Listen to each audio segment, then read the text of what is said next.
Hello OG! I'm Eunice. Nandito tayo ngayon sa Talisay, Batangas. Welcome to Casauary Tiny House. Tara, pasok tayo!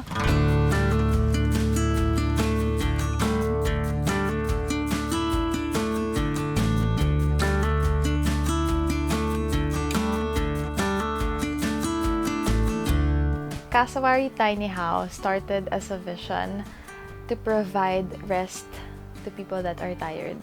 So I'm a freelancer and a marketing specialist. I'm always tired, but every time I go to this area, I feel rested. But there's no house, and I was like, I think it's time that we build a tiny house. Yeah, that's the vision of Casauary Tiny House. Casa and sanctuary. So, Casauary. I have a business partner. I proposed the idea of Casa Sanctuary, but I think overused na yung casa. So, we combined it, naging Casauary. Hi, I'm Eunice Panopio. I'm 27 years old and I'm a marketing specialist. One of my best friends po nung college, lagi niya akong fina-force to come because they actually own this land. And lagi niya, Eunice, tara doon. But I'm always so busy. And then one day when I was tired, I'm like, okay, sige. And they are not here in the Philippines. And the land is just here. So parang yun po yung talagang kung bakit napunta sa Talisay. And also, I live in Cavite. It's just 30 minutes drive. Kaya po, why not? I always watch Netflix series that features tiny house, even sa YouTube mga tiny house talaga. And inspired siya by a mix of Thailand and Bali tiny houses.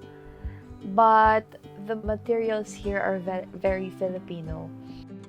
I want to go back to when the vision of the place is a place for rest. And I think a tiny house really scales back. Diba? Parang ano lang yung kailangan mo. Ano lang yung talagang necessary. Because if we add more to it, more clutter, more stress sa utak, maraming isipin, maraming makikita. That's why I think a tiny house really forces one individual to just bring the things that they need. So, kaya po talaga tiny house yung gusto ko. But if, as you can see, malaki yung bathtub. Parang mas malaki pa nga ata siya sa pinaka tiny house. It's because I personally spend a lot of time maligo, thinking. So, ganun po.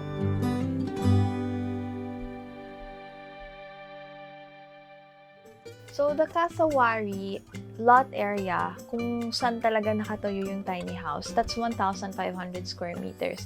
But that's located in a 1.3 hectare land that I also manage. Pero yung pinaka-tiny house lang, that's 36 square meters po. When you enter Casauary, you will see two structures, isa sa left tapos isa sa right. Sa left area, dyan yung kung saan kayo magsistay. So, you will be welcomed by one table and two chairs, good for dining. Sa living area, meron tayong two places to sit. Yung isang couch na binili ko sa marketplace lang. Tapos, itong accent chair that I really love kasi sobrang comfortable niya. If you sit here, talagang relax ka. Ang ganda din ng color niya. From the living area, you will have access to the veranda kasi sliding glass door. And then, you will see the lawn from the veranda. And then, sa loft naman, pag-akyat mo, makikita mo yung bed na talagang pinili ko to be really comfortable. It's a king-size orthopedic bed. Lahat ng nare-receive ko na feedback from guests is talagang nakakatulog sila. I think that's one of the most expensive part of Casauary. And then, you can also access the balcony kung saan mo makikita yung napakagandang view ng Taal Lake. Since Casauary is built for two lang talaga, maraming nagtatanong kung pwede pa ba silang magdala ng iba. So, we are now offering also a camp stay. So, pwede pang mag-add ng up to 6 people. Pero dun sila sa camping area natin.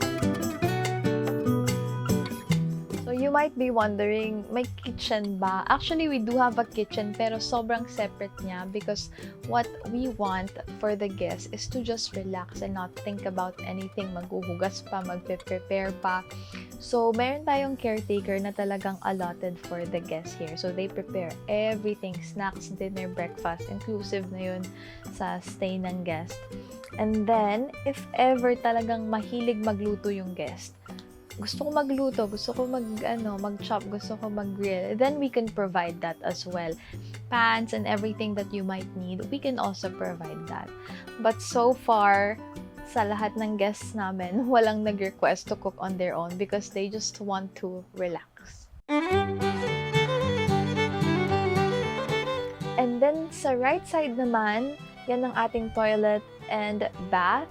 And you can see a really big bathtub. I think this bathtub, it took me 3 months to find because I was really looking for a round, big bathtub. And alam niyo naman yung mga bathtub dito sa Philippines, usually pahaba, o kaya yung pa-triangle, o kaya naman, it's big but it's not aesthetic. And one day, I went to Wilcon and I saw this bathtub and I'm like, that's the bathtub. And I was really scared to ask kung magkano. Actually, medyo affordable siya. It's around 45,000 pesos only. For that size ha. If you know bathtubs, yung ganyang size, mahal na yan. And good for 3 siya. We have tried. So you can see a really beautiful accent wall here. A lot of guests compliment the look of the toilet and bath. And may shower, meron ding bathtub, so whatever you want. If you don't want to use the bathtub, you can enjoy the shower, and yun lang. And then also dun sa sa sink part, you can see a really big wood. Ano rin lang yun tira-tira rin lang yun sa mga nadaanan kong nagagawa ng mga tables dyan sa Silang because we're really close. And I saw, magkano po yan? 40 pesos. Diba? It looks really beautiful. Yung pinaka baba niya, which is yung foundation, concrete siya. Tapos lahat na siya is gawa sa metal. So kapag tinanggal mo lahat, ang maiiwan talaga is metal lang. And then hardy flex siguro around 75% and then the rest is glass na po. And also yung ating veranda dito, PVC po siya. And ceiling natin, pinalagyan ko siya ng banig kasi gusto ko talaga nung parang Filipino vibe pa din. Pero kapag tinanggal mo yung banig, makikita mo meron diyang pa ding plywood and then dun sa pinakataas naman, pawid na siya.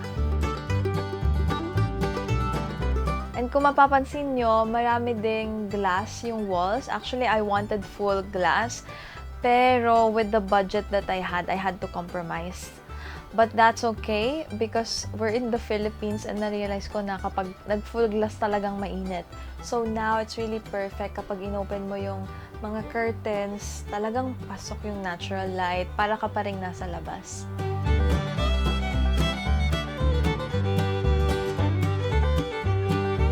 Rough estimate, no? What I'm very sure of is yung 700 to 750,000 that I paid engineer. Yun na yung pag-build talaga, yung everything. Pero itong mga gamit, yan na hindi ko na siya na-compute. But I would say almost 1 million. But I know we didn't reach 1 million.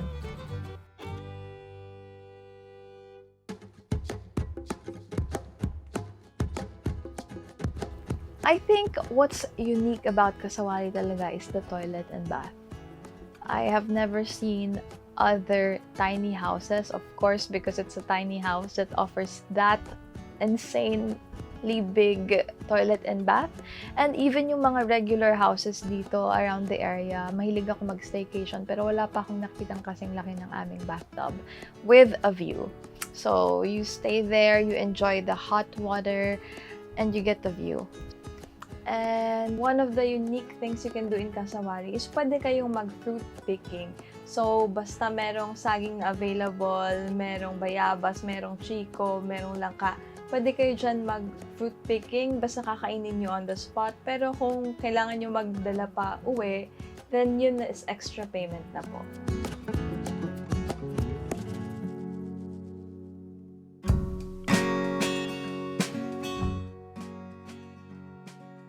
I faced a lot of challenges during the construction only because I was in Australia while they were building this. And 2 weeks lang yung binigay ko sa contractor to build the tiny house. And given that 2 weeks and I'm away, no one to manage, talagang nahirapan po kami. But because the contractor was really good, the engineer was really good, we were able to pull it off. Kasi po, uuwi ako ng Philippines for a short time. I wanted to see it finished before ako ulit umalis. Kaya talagang minadali namin yung pag-build ng tiny house. But yeah, we were able to pull it off. 2 weeks construction, 2 weeks din yung pagdadala ng mga gamit sa loob. So total naman ng 1 month. What I learned is to never settle on things because you're already building, you're already spending money. Another thing that I learned is to really find trustworthy people to manage, to build, to pray, like everything. Dapat lahat ng tao involved should have the same heart as you. Sir Engineer Christian Banta, talagang lahat ng request ko, binibigay niya. Like, yung pinakamahirap is gawin mo to in 2 weeks with only 700 to 750,000 budget. And he delivered. And he was doing this place nang walang complain. May ngiti sa mukha niya. Talagang challenge din siya eh. And I see na enjoy niya yung ginagawa niya. So now, siya pa rin yung kinokontak ko sa mga other businesses, other construction works na kailangan ko. It's been 2 years and we are still working together. My advice is really to find the right contractor. Wag yung basta mura lang. Wag yung basta kakilala lang. Wag yung basta na-recommend lang, ganyan. I think you should interview a couple and kung sino yung shares the same value and shares the same heart as you, then I think that's the person you should go for.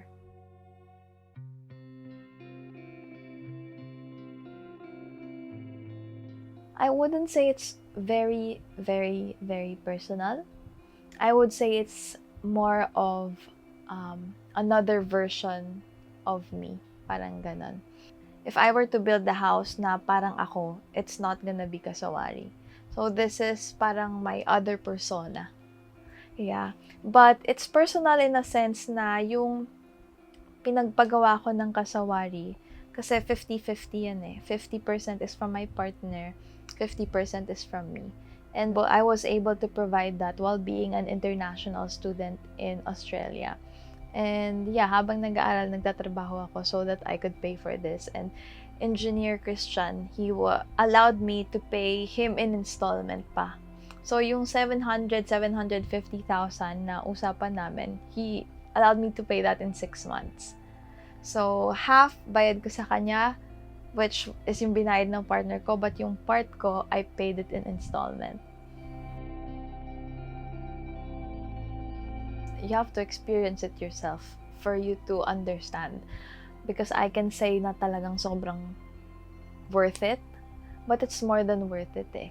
Because it's something physical, it's something that's gonna last long. While you were in Australia, I was there for 2 years and I was talagang working, studying then of course. And I was like, grabe naman tong hirap ko. Pero nung pagbalik ko sa Philippines, then I see all the hard work and that's a great reward that I can never put into words.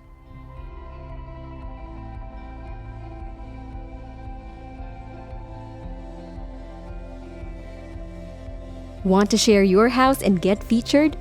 Email us at stories.onlygood@gmail.com and tell us about your interesting home story. For more videos like this, subscribe to OG and be part of the community.